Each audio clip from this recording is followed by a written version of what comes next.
ici c'est Margot, j'espère que vous allez bien. Donc,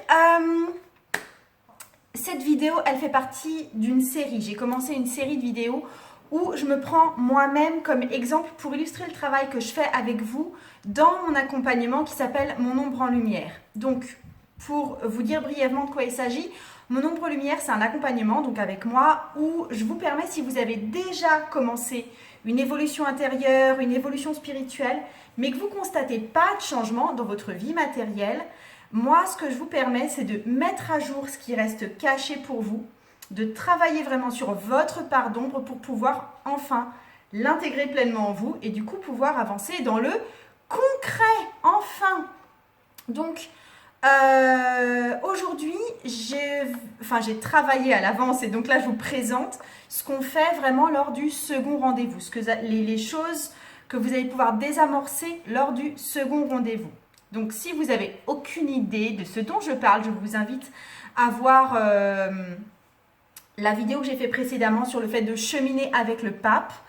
Donc, allez voir avant tout cette vidéo-là. Et puis, parce que je vous avais dit donc lors du premier rendez-vous que j'allais cheminer vraiment de façon spécifique avec l'élémentaire, j'avais choisi la carte du pape. Je vous la remontre ici.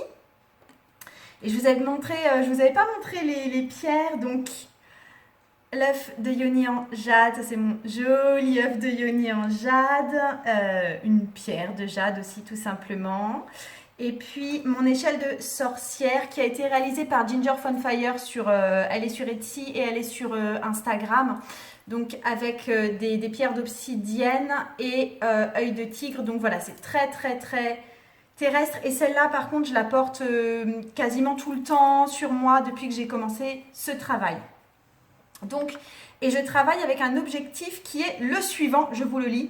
Je retrouve mon pouvoir matériel pour pouvoir incarner le meilleur rôle professionnel pour moi. Parce que j'avais du mal à définir précisément mon rôle professionnel et que j'oscillais vraiment entre deux pôles qui sont mon travail spirituel et la thérapie conjugale d'autre part. Donc, pour ce deuxième rendez-vous, on part en fait de l'objectif, donc là je vous ai donné mon objectif à moi, et on va voir les limitations qui vous empêchent d'être en cohésion vraiment avec cet objectif, qu'est-ce qui vous retient d'être vraiment avec cet objectif et qui vous viennent là précisément de votre enfant intérieur. On va vraiment s'attarder sur votre enfant intérieur.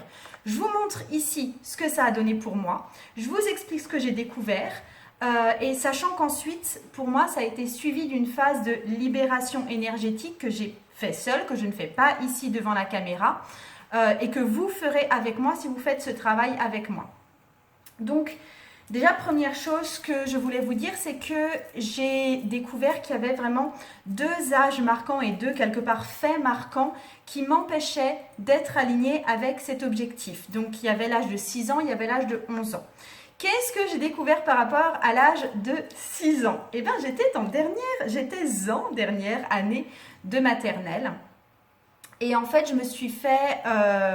il y avait un jeu qui était en cours, un jeu mixte, hein, il y avait les garçons et les filles, et je me suis fait rejeter du jeu par les garçons parce que, ou du début du jeu, je ne sais pas quel stade ça en était, parce que je ne faisais pas partie des jolies filles de ma classe. Je n'étais pas considérée comme une vraie fille et je revois encore le geste, j'ai été poussée au niveau de la poitrine par un des garçons que j'aimais bien en plus par ailleurs.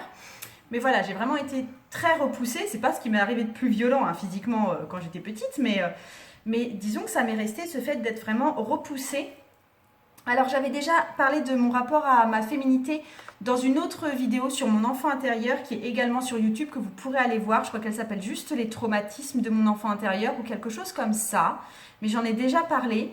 Vous pouvez retrouver ça sur ma chaîne. Mais donc, j'ai vécu certaines choses, certaines émotions, certaines croyances à l'époque qui sont restées quand même gravées en moi et qui me polluaient encore et qui m'empêchaient d'être alignée avec le fait d'être en cohésion avec mon objectif, de trouver le meilleur rôle professionnel pour moi. Donc, qu'est-ce qui me pollue encore? Déjà, j'ai ressenti très clairement le fait que je n'étais pas quelqu'un d'intéressant. En gros, je ne fais pas partie des jolies filles de ma classe, donc je compte pour du beurre. D'accord? Ensuite, j'ai ressenti de la jalousie, particulièrement pour une fille qui était avec moi en maternelle, parce que simplement, elle me ressemblait un petit peu. Nos parents étaient amis notamment. Mais elle, par contre, elle avait des couettes, elle avait des nœuds dans les cheveux, elle était très très identifiée comme fille, il n'y avait pas de souci avec ça. Donc j'avais une jalousie par rapport à cette fille-là, j'ai ressenti une jalousie par rapport à cette fille-là. Et puis j'ai eu aussi l'impression que les autres enfants, ils s'en tenaient vraiment à quelque chose qui était très superficiel. Je pense que j'avais déjà ce recul-là à l'époque de me dire, ouais non mais vous êtes sérieux quoi. Enfin je pense que j'ai dû me dire que punaise c'était très superficiel comme attitude en fin de compte. Donc, pourquoi est-ce que ces ressentis-là, ça m'empêche actuellement, là, dans ma vie actuelle, de vraiment me connecter avec un rôle professionnel qui me convient le plus possible et pas de me sentir tout le temps tiraillée comme ça? Eh ben, à l'époque, je pense que j'ai été soumise à une espèce d'injonction, soit de me transformer, c'est-à-dire en vraie fille, soit d'assumer d'être rejetée. Parce que, ben voilà, je ne suis pas une vraie fille, donc je suis rejetée. Donc, et effectivement, aujourd'hui, je suis aussi tiraillée entre deux titres ou deux métiers. C'est-à-dire, soit je m'adapte à une certaine demande de la société, soit j'accepte d'être plus ou moins rejetée. Donc, en gros, je suis forcée, l'injonction qu'il y a derrière, c'est que je suis forcée de m'adapter à une demande sociétale, sinon on ne va pas me trouver intéressante. D'accord? Sinon, on ne va pas trouver que je vaux le coup. Donc j'ai toujours ce ressenti-là en moi apparemment et forcément ça m'empêche d'être alignée avec mon objectif. Ensuite, par rapport à la jalousie que j'ai ressentie par rapport à la vraie fille, je pense qu'actuellement j'envie, c'est dur à dire, j'envie les autres professionnels qui ont une position super bien déterminée et pour qui ça fonctionne, parce que ça coule de source. En fait, c'est pas que pour moi ça coule pas de source, hein. Professionnellement parlant, c'est pas que ça ne va pas bien, mais c'est que j'envie les gens qui savent incarner tout de suite un truc précis de façon hyper naturelle, parce que ça c'est pas forcément mon cas. Je suis pas dans un truc précis comme ça, ciblé de façon hyper naturelle. Et donc j'ai cette envie vis-à-vis des autres qui incarnent ça avec beaucoup de naturel. Et ensuite, pour mon ressenti de punaise, mais les autres ne s'en tiennent vraiment qu'au superficiel. Eh bien, je pense que j'en veux actuellement, malheureusement, aux gens superficiels qui sous-entendent que je dois choisir une case dans laquelle je dois me définir absolument. En fait, j'ai l'impression que du coup, j'ai choisi quelque part le titre de psychopraticienne en thérapie de couple comme d'un passeport pour moi, comme d'un laissez-passer. Mais en fait, je trouve ça hyper superficiel, ça décrit pas vraiment ce que je fais, je me reconnais pas tout le temps dans ce titre-là, c'est pas tout à fait moi en fait. Et voilà. Voilà ce qui me pollue encore à l'heure actuelle et qui me venait de l'âge de 6 ans. Et du coup, là, je sentais que j'avais besoin de vraiment dégager ça et de me mettre dans une nouvelle dynamique, donc avec la carte du pape pour le coup. Donc qu'est-ce qu'il y a aussi dans cette carte du pape qui me met dans cette autre dynamique? Déjà, c'est le fait que je doive devenir sensible et réactive aux vraies demandes du monde qui m'entoure. C'est-à-dire, je suis invitée à avoir peut-être plus de réalisme et de m'adapter plus au monde qui m'entoure, dans le sens d'être dans le sens où actuellement, ce truc de « Ah là là, si je fais telle ou telle chose ou si je ne conviens pas tout à fait à la case, on va me rejeter », je pense honnêtement qu'il y a une partie que c'est un total fantasme de ma part et qu'en fait, mon entourage est bien plus ouverte que ce que je crois. Donc ça m'invite à plus de réalisme et de réactivité par rapport à mon entourage, du coup de devenir plus adaptable, de parler dans un langage qui soit accessible aussi à tout le monde, de pouvoir répondre très librement aux questions à la place de courir me cacher sous un banc là. Voilà, d'avoir quelque chose de plus réactif aux questions qu'on peut me poser, ou aux interrogations, ou à l'ouverture des gens. Et ensuite, je suis aussi peut-être dans le fait de trouver quelque chose qui soit convenable, qui soit acceptable.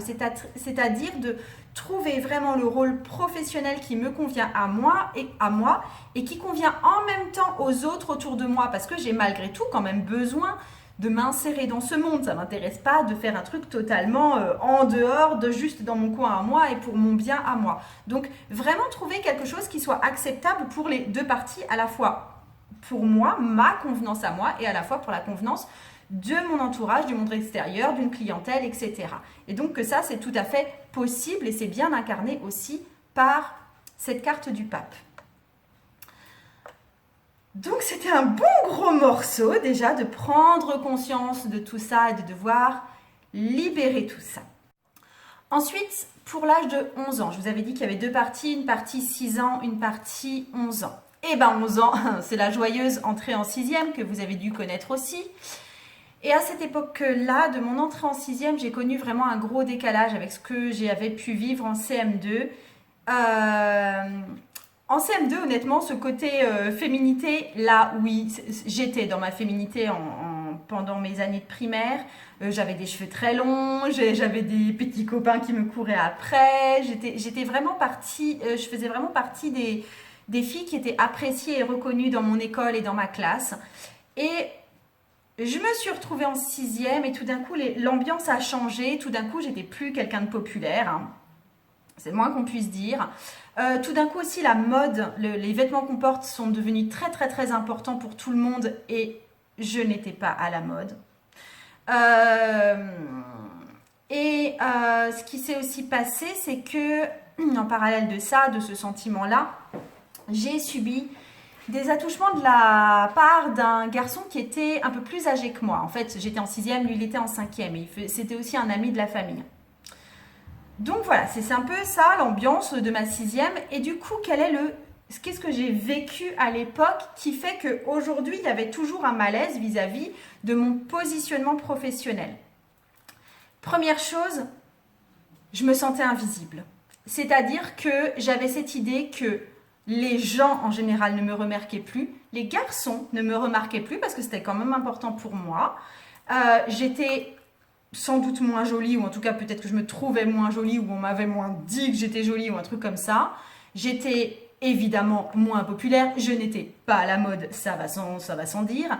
J'étais pas à l'aise, quoi. Et du coup, j'avais ce sentiment d'invisibilité parce que je ne faisais pas du tout partie des gens qu'on remarquait quand je suis entrée au collège. Il y avait aussi un sentiment d'injustice que d'autres filles attirent plus l'attention. Alors que je les trouvais nullissimes. Elles étaient plus matures que moi, elles étaient plus formées que moi en tant que femme, elles étaient plus en avance un peu sur tous les plans, plus grandes aussi, elles étaient clairement plus grande gueule que moi, elles osaient s'affirmer par des styles vestimentaires assez marqués, alors que moi j'étais toute maigre, j'étais pas forcément très développée physiquement en termes de puberté, clairement j'avais pas une grande gueule. Et je les trouvais bêtes. Et en fait, là, pour le coup, il n'y avait pas de jalousie chez moi parce que je n'avais aucune envie de ressembler à ces filles. Par contre, je considérais ça comme assez injuste et je ne comprenais pas pourquoi tout le monde s'intéressait à elles parce que je les trouvais pas très intéressantes, en fait. Je trouvais que c'était vraiment un peu bas de plafond, quoi. Enfin, je n'aimais pas du tout... j'avais pas ce désir de leur ressembler. Il y avait ce truc aussi, donc d'avoir été à l'époque abusée par un garçon de façon régulière. J'ai bien travaillé dessus pour vous parler de tout ça. Donc il y avait ce sentiment d'être clairement abusée, d'être soumise à quelque chose. Et il y avait en même temps, quand ça ne se produisait plus, c'est-à-dire après, une espèce de fierté d'être quand même remarquée, même si j'étais forcée quelque part de faire quelque chose. Enfin, je veux dire, j'étais clairement pas consentante du tout. Donc, il y a ce truc, ok, je suis abusée, puis en même temps, il y avait un petit bénéfice quand même. Et le quatrième élément là, de mon vécu de l'époque qui me pourrissait encore aujourd'hui, c'est un sentiment de grande confusion, parce que je ne savais pas si j'avais vraiment envie qu'on s'intéresse à moi, et surtout, je ne savais pas si j'étais prête à en payer le prix. En gros, si être populaire, c'est se faire abuser après, je ne sais pas vraiment si j'ai très très très envie d'être populaire. Mais si j'ai pas envie d'être populaire et reconnue par les autres, en gros, je veux être quoi? Parce que le statut d'invisible me convenait pas non plus super bien. Vous comprenez la confusion là? Donc, pourquoi est-ce que ça résonne si fort, tout ça, avec ma situation professionnelle actuelle et avec mon besoin de me positionner et de ne pas avoir de comportement double dans ma vie professionnelle?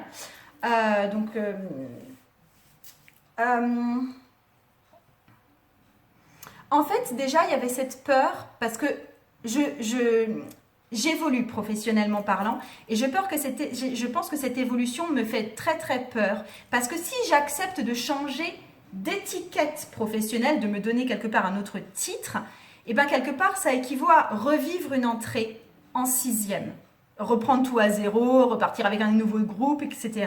C'est-à-dire revivre mon entrée en sixième, ça veut dire être moins regardé, être invisible, être moins populaire, tout reprendre à zéro en fait. Donc il y a cette grande peur de ne pas plaire si j'accepte d'évoluer et de me coller un nouveau titre professionnel. Ensuite, cet élément de filles nulles là, qui ont du succès, et je comprends pas du tout le truc, et que je trouve ça assez injuste, alors ça c'était aussi dur à reconnaître pour moi parce que c'est une vraie part d'ombre que j'ai du mal à afficher. Mais actuellement, des fois, je ne comprends pas l'audience de certaines personnes. Alors, je parle vraiment de réseaux sociaux. Là, dans ce cas-là, j'ai aucun visuel sur leur réel succès, etc. Mais il y a des fois, je ne comprends pas l'audience de certaines personnes alors que je n'aime pas ce qu'elles font, que je ne trouve pas ça intéressant ce qu'elles font. Et du coup, c'est vrai que j'ai du mal à reconnaître ça, surtout publiquement. Mais des fois, je vois le succès des autres ou le succès de certaines publication ou autre chose et je suis en mode mais en fait moi je trouve ça nul, alors du coup je comprends pas du tout quoi. Et si c'est ça, être dans un vrai rôle professionnel et que moi je trouve pas ça terrible, et ben je préfère peut-être rester dans mon flou artistique actuel. Et en même temps j'ai pas envie de rester dans mon flou artistique actuel, vous voyez ce que je veux dire. Et ouais, c'est dur ce truc de jugement de l'autre là chez moi. Ouais, c'est une vraie part d'ombre pour moi, je pense. Et puis pour le fait d'avoir subi des abus, et ben je pense qu'il y a de nouveau ça chez moi, ce truc de actuellement, ben, j'ai envie qu'on s'intéresse à moi peut-être.